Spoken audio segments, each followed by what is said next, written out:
Well, it's a busy time of year for crops, and there is lots to manage, from weed and pest control to fertiliser applications to maximise those yields, in particular with the popular chicory. There's a widespread of different crops across the country, so we're joined by our expert on fertiliser, innovation leader at Ballance Agri-Nutrients, Dr. Jamie Blennerhassett, and Farmlands agronomist Andrew Miller. We'll start with you, Andrew. Busy time of year for agronomists. What is occupying most of your time? At the moment, we're battling fast-growing weeds and slow-growing new crops and pastures, and this is making the choice of and the timing of some of the chemistry quite interesting. In some cases, we need to use a chemistry with a bit more bite, a bit more tail, such as radiate for fatting control and brassicas.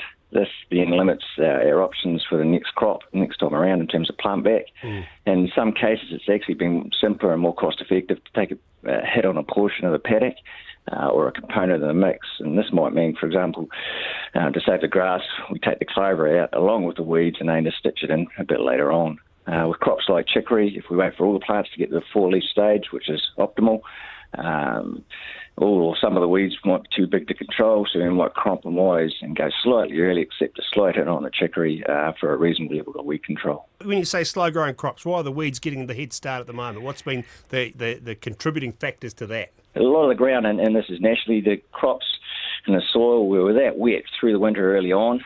We either rushed our crop into the ground in less than ideal ground conditions, and she's capped and gone quite hard on top. And the young seedlings are struggling to come through that. Equally, where we have got crops away, the heat's really come on, and some of those young seedlings are really struggling. And fatting is, in particular, as that heat comes on, it gets harder and harder to kill. It just toughens up.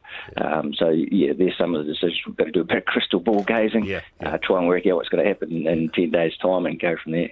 Chicory becoming increasingly popular. How tough is it to grow? I think you can keep your quinoa and your kale salads. For me, whether it's lambs or cows, chicory really is the superfood. We've seen an upsurge in its use, particularly in the North Island. It just takes planning, preparation to get the best out of the crops, and this can be quite impressive. So that's attacking the weeds before the crop goes in for me. Jamie, from a fertiliser perspective, what does it take to get your chicory really underway? Well, it's just like most fertiliser programs. It should always start with a soil test so that you know what you're dealing with. And this should preferably be done before the ground has been worked up, because if you're going to apply any base fertiliser, it's going to be better before you work it into the ground.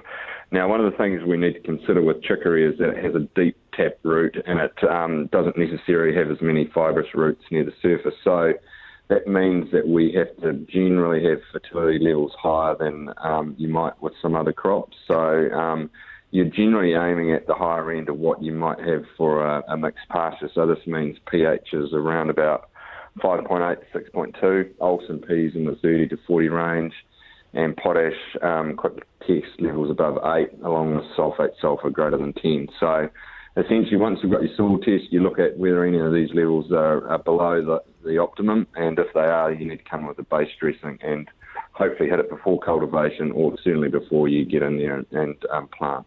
Okay, so once you've got your base levels right, what next?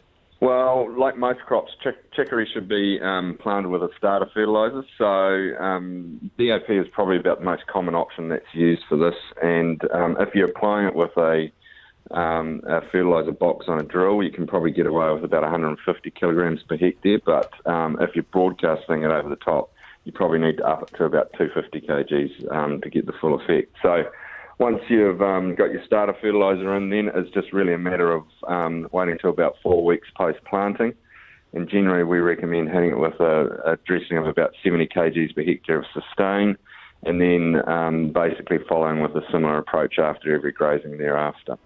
Radio Live Rural Exchange.